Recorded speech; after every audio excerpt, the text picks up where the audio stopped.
So, as many of you know, we aren't too far off from the release of the first ever DLC for the Pokemon games Sword and Shield, and that being specifically the Isle of Armor as well as the Crown Tundra. Coming to Pokemon Sword and Shield in June is the Isle of Armor as well as the Crown Tundra later during the year. But one thing that a lot of people have been wondering and hoping for is that Game Freak adds a new set of Pokemon to these games. And so what I wanted to do today is take a look at 5 new Pokemon we really need in Pokemon Sword and Shield's expansion pass. So that is all, let's get started.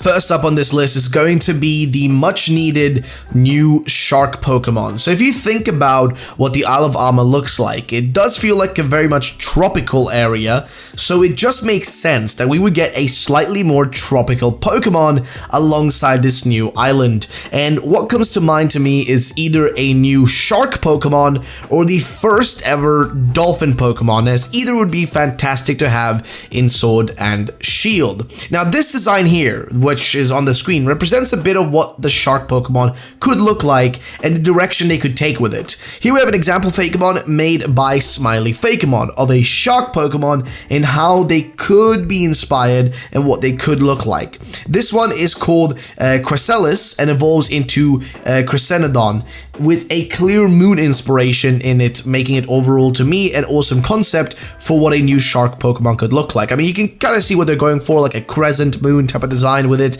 Overall, I think it looks fantastic in my honest opinion. So, let's not forget though, a dolphin could also be cool as well because we have not had a single one. Unfortunately, I don't really have an example to show you of a, cute dolphin, but hey, imagine just a cute dolphin yeeting around in the water of the Isle of Armor. Just think about it that way, right? So yeah, definitely one I think they need to do and one that needs to show up. That's just my honest opinion. Let's go to the next one.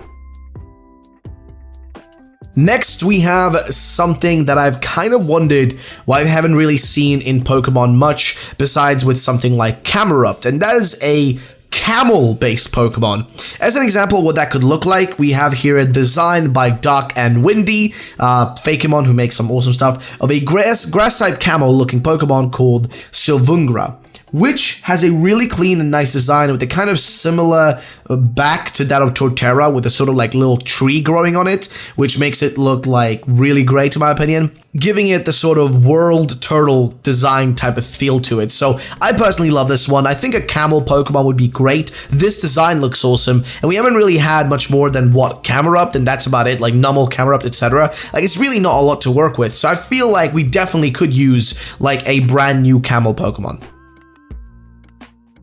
Next up, we have something that I'm really surprised we haven't gotten yet, and that is a Pokemon based on a Hornet. I mean, yes, I know, we do have Pokemon based on a bee, that being Beedrill, and of course a Pokemon based on a bee queen, that being Vespiquen, and of course Combi being based on bees as well. A lot of bees going on there, right? Like, loads of those. But one thing we actually haven't had is some sort of Hornet kind of Pokemon. And here we have an ample opportunity to introduce that. Why not? We know that there will be these new trees that you can find in the Crown Tundra that will be huge and strangely colored, and I think they're also in the Isle of Armor. So why not have these new Hornet Pokemon protecting these trees? Like, they could be in the trees, protecting them, having their little nests and stuff, and if you try to approach, they make your life harder. Like, imagine having to watch out for angry Hornet Pokemon at all times. And as an example of how that could look like, here is another design by Smiley Fakemon, which shows you kind of what that could be like.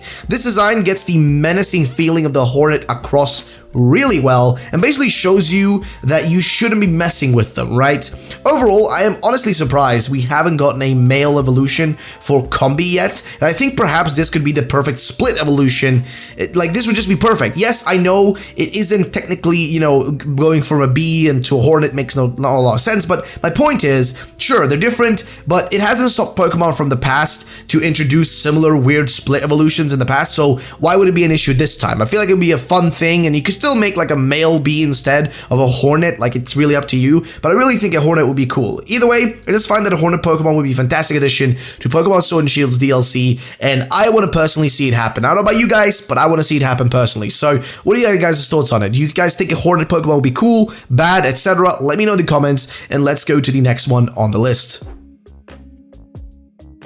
Next, we have a animal that some of you may be familiar with, and that is the alpaca. A truly strange animal that I'm really surprised, like, honestly, really surprised hasn't gotten a Pokemon yet. I mean, seriously, it is pretty well known as an animal, and one that I can literally in my head imagine automatically as a Pokemon. Like, I can see in my head the image of an Alpaca Pokemon. And once again, we do have a designed example here from Dark and Windy of his Fakemon alpaca, which is called Alpaking, which is his concept on what a grass water type alpaca Pokemon would look like. And this one in particular looks really interesting, with these strange buds and flowers growing on it, as well as a massive tongue for, well, getting food, I guess.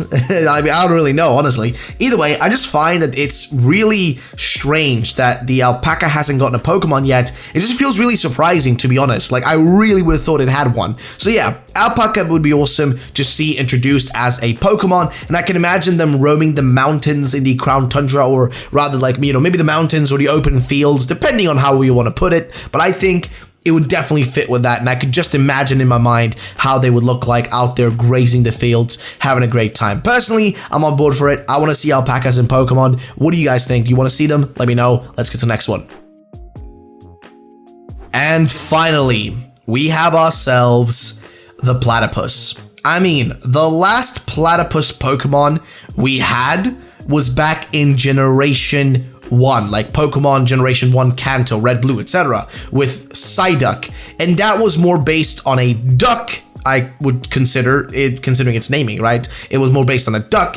Either way, a new Platypus is, in my opinion, a needed thing. We have had a lot of cool concepts and Fakemon made by different people over the last few years. I mean, if you just look back, there's been loads of concepts made by people for a bunch of Platypus Pokemon, and here are two great examples. One is Platypus, made also by Dark and Windy. Shout out to Dark and Windy, by the way, which I think is a cute little water platypus that definitely could be cool to have. And with its evolution of Platypund, which is basically like a larger version of it, I imagine it would be even cooler. So generally speaking, here is a really awesome design that definitely could work. And then there is, of course, the formerly fake leaked Pokemon starter, but now official Temtem Platypus, which was made by 50 Shades of Heliolisk. Now, this was probably like one of the most popular Fakemon ever. Like, this was probably the most super popular design, and so many people, including myself, wanted it to be real. Like, we really wanted it to be real, and we hadn't had anything like it before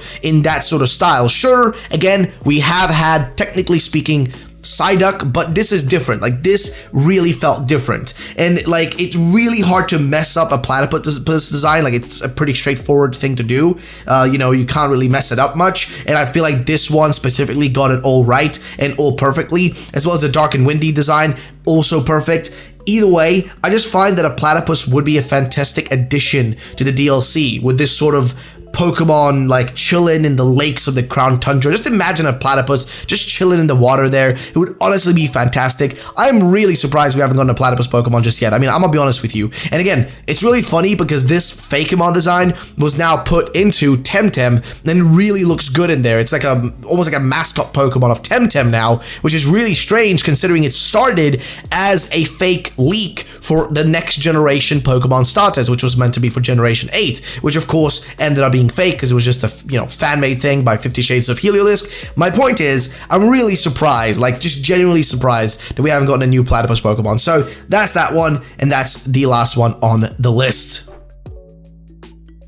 So that is all for today. I hope you all enjoyed. If you guys want to see a part 2 to this video, then feel free to let me know in the comments down below, and you can expect a part 2 video if we hit 1,000 likes. So if we hit 1,000 likes, you can expect a guaranteed part 2 to this. That is basically all for today, guys. Make sure to subscribe and hit the notification bell because a lot of you guys watch these videos but aren't subscribed. So make sure to sub. Let's try to get to that 200K this year. And yeah, thank you so much for watching. I'll see you next time. Bye-bye.